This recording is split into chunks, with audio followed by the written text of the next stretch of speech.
The drum solo had gone on so long that it seemed to be taking place in geological time, and there was no indication that it was nearing an end.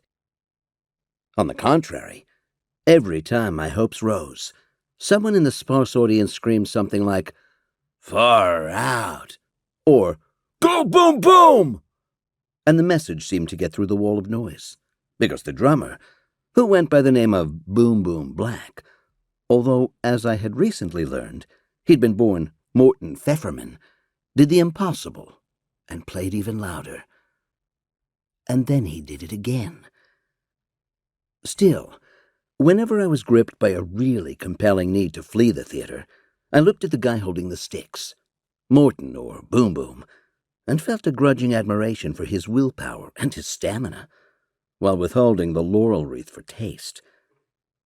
With the sparse, stringy, shoulder-length gray hair, the seemingly frail arms, and the ropey neck, he looked like he was moments away from having a special soft food breakfast delivered on a tray in a place with a name like Perpetual Acres or Sunset Highway.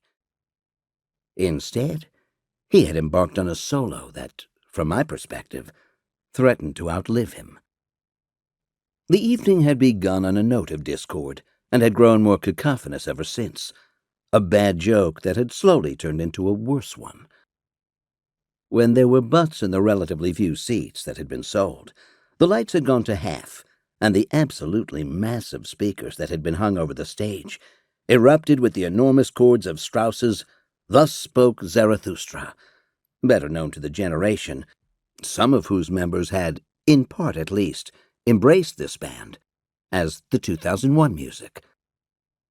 A follow spot lit up, pointed at no one, and then, after a jiggle or two, jerked spasmodically to our left, to the area downstage where a silver-haired little guy, who might have been 5 feet 2 inches tall and maybe 70 years old, was standing, mic in hand, looking out at us.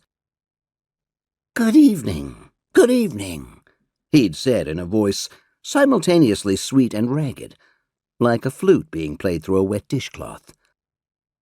"I'm Oscar Fiddles." And from behind us, a guy who obviously gargled with rocks yelled, "So what does Oscar fiddle?" And someone else shouted, "Can you play Melancholy Baby?" Oscar Fiddles nodded wearily a couple of times, cupped a hand to one ear, raised his eyebrows, waited to see if they were finished, and then said, "Boys will be boys. With friends like mine, who needs enemies? But seriously, folks, we're all glad you're here, and I hope you're not packed in too tight." A little wave of laughter sputtered over the seating area, indicating the presence of the easily amused and the extremely polite. "That's better," Oscar Fiddles said. "This is the last time we'll be doing this show. But don't forget, we got 2 completely different shows coming up tomorrow night and Sunday. Tonight, though, tonight's a monster." "Speaking of a monster," someone shouted, probably one of the mid-level thugs whose damp idea the concert tour had been, "get a load of that nose. You could park your car under it." Someone else contributed, "Or sit under it so you shouldn't get sunburned." A feathery ripple of laughter was the result, but Fiddles wasn't having it. "Glad you folks think that's funny, but I gotta tell you, 12 weeks, 3 times a week, and you know what? You guys can go fuck yourselves. Or maybe each other. Why should tonight be any different?" And he dropped the microphone on the floor with a remarkably loud bang and stalked off the stage,